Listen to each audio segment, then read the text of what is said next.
Top 5 things to look for in a Big 12 TV deal. Since the news broke today that the Big 12 is engaging in early negotiations with their television partners on the new deal, or starting those, just some things to look for. Number 5, overall payout. What's that number going to be at the end? How close can it be to those two big dogs? Because it's not going to be that. But can the gap be bridged at least a little bit so it doesn't appear to be just this Grand Canyon of difference? Craig, if they gave a number, what number, if they gave, that would be the first year per team, including the incoming 4, would go, where you would go, that's damn good. I don't know. What do they get right now? Per year, what was it, 42. 42.6 million? If they got like 50, I'd be like, okay, yeah, that's cool. You know, it's half of what probably the rest are getting. And to be clear, like my conversation a few minutes ago when I was talking about like those Big Ten reports, and again, it was just depending on what Twitter feed you were looking at, like, you know, the total that the Big Ten was set to make. And it's not all that important. I do care because I care about what the Big 12 is going to ultimately make. But like, I just don't care about getting into the weeds over like semantics over this 100 million versus that 100 million. Like, it's just give me the total, you know? So yeah, just total wise. Because for this example, it'd be like, well, are we talking about simply the TV deal, or are we talking about the Final Four involved? And like, that's what I was talking about. Just in general, yeah. Like, I guess the TV deal, if they're making 42, then 50. Yeah, that would be great. That would be great. If they got to that. Oh, I know it's unlikely. No, but, given that's almost 10 million a team for 14 teams, and that's including 12. Fox, ESPN, and everything else. Okay. All right. Number 4. Third partner, I don't think it'd be CBS, and I mentioned NBC before just because, you know, if you want to do a doubleheader every week for programming consistency, the Big 12 is your best option just given the fact that their time zones are a little easier to manage. And so could the Big 12 be that partner for a doubleheader every week with the Big 12 and the Big 10 on NBC, or Notre Dame and somebody every week? Yeah. Or the Pac-12, could they be that? They could. I mean, I would just think even that 3:30 window. I mean, it's still noon, but I mean, like, you know, we'll see. I think that, and especially, I would try to mirror as much as I could and get my product across as much stuff as I could. So, well, I'll be curious to see what the streaming part is outside of ESPN Plus. You know, pretty much everybody's, it feels like, has that at some point or another, part of a bundle or whatever. So like they'll get some viewers there. But, you know, outside of that, yeah, who is their peacock, so to say? Yeah. And then I saw with Amazon. We'll get that one in a second, by the way. But yeah. Well, I don't know if y'all saw that article on Amazon about, you know, the fact that they put so much in this new Lord of the Rings show that it's kind of their make or break on as far as original programming goes. And I know that doesn't necessarily have to do with live sports, but I am curious kind of like their whole model and what they've got invested in right now of what their appetite is for college sports in particular. But, you know, I'm sure there's others out there that I'm not thinking of. Yeah. Number 3, is there a conference network? Is that something that they can do that is better? I mean, like, all options have to be on the table. The Big 12 has always kind of poo-pooed this idea. But now that Texas and Oklahoma are gone, and especially Texas, do you bring this back up again? Is it worth it? Is it working for the ones that aren't the Pac-12? It's working for the Big Ten. It's working for the SEC. Then you can make the argument that it's working for the ACC. I think the ACC's network is pretty strong. I think it's. I mean, I watched it last week. Yeah. So if it's working for those 3, why not at least consider it as part of your deal? I think this is where some of the media market stuff comes into play. Yeah. You know, it's just like, you know, what markets are you getting for a Big 12 network and how much demand is there for that and whatnot. But yeah, I mean, because you're taking out. I mean, it's not even you're taking out, because you could still have Austin and Oklahoma City, which are the big ones that you would, you know, lose because of Texas and Oklahoma, but you'll still have that because of the other teams that are left.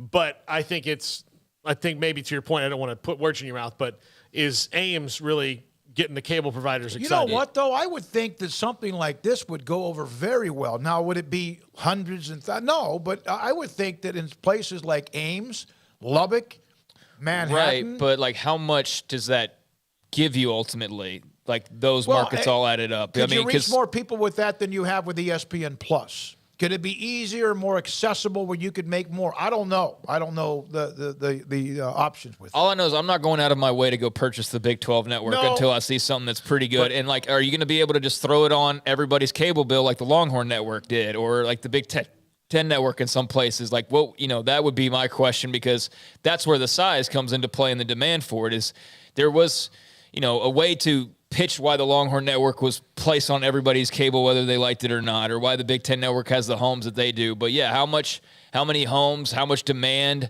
how would it be presented? That would be my question, because the Big 12 and the network thing has not really ever jived, quite frankly. Yeah, number two. It was dead idea walking before it even started. Well, and that's because one of the teams didn't want to be a part of it, the one that you needed to be. Mm-hmm. Hey, let's not forget Oklahoma has theirs now. Yeah, but it's not. It wasn't like the one that created the fire. No, but I do have a feeling that if the Longhorns had said, let's make a Big 12 network, we wouldn't be sitting here now. No, either. Absolutely not. There'd be a Big 12 network. Yep. There'd be a Big 12 network, and the Longhorns and Sooners would be happy in this conference, and nothing would have changed. Number two.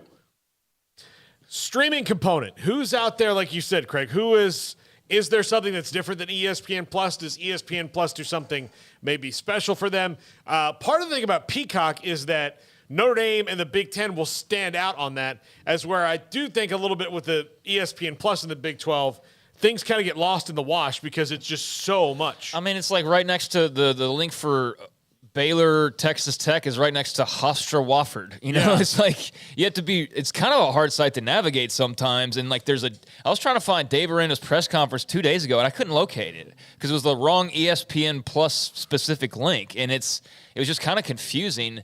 So yeah, I mean, outside of ESPN Plus, I mean, that's obviously going to be some of their bread and butter, the way it's set up. And it will continue to be most likely. But yeah, I don't know. Like I forget what outlet it was that was reporting on that new Lord of the Rings show, but just the cost and all of that is something that Amazon's banking heavily on for success in their original programming department.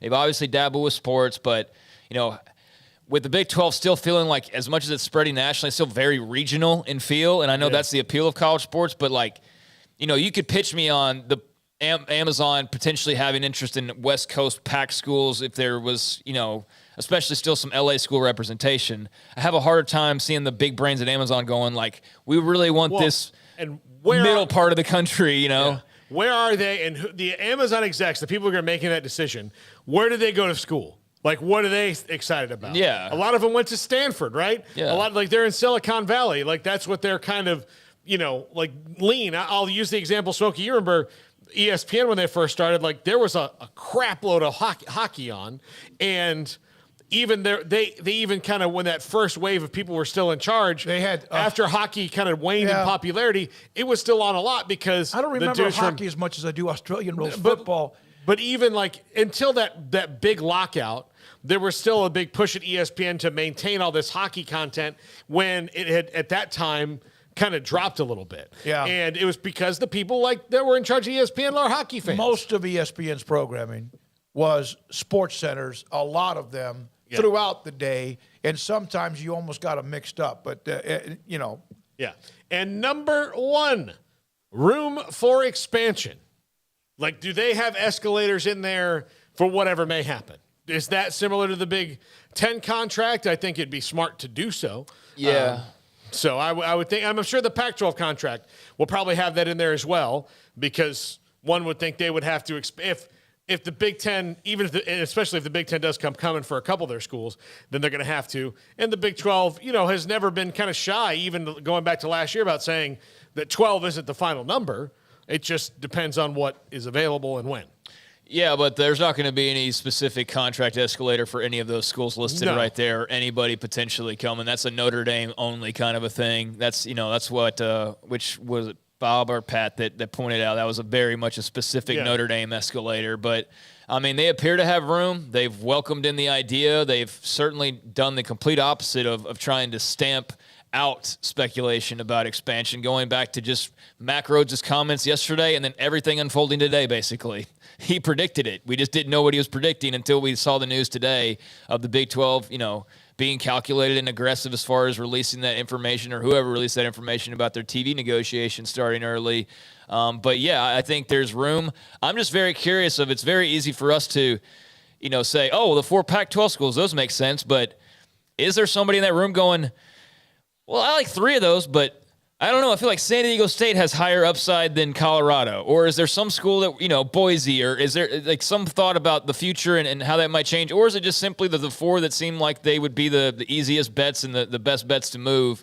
I don't know, but I certainly do feel like, yes, there is room for expansion. It's just a matter of a little bit of what happens around them, I think, to kick that in. And one of those things, as part of the news today, that will have a major factor is that college football playoff. And if they do decide to expand it earlier, which there's plenty of reasons why, there's plenty of reasons why it won't. Greg Sankey's a big reason why it might not. But if it does, then that certainly resets the deck chairs in a totally different way and will have a big determining factor in the need to or the want to expand. Bob Thompson's last tweet. ESPN owns the college football playoff rights through 2025-26. If college football presidents approve the 12-team playoff early, ESPN, I presume, will have to agree to open the deal. Maybe throw Fox a few games as part of the let's make a deal scenario. Think big, lots of moving pieces, lots of ways to make a deal. That's from Bob Thompson, who joined us earlier today. For Jacob Wilson, Levi Care,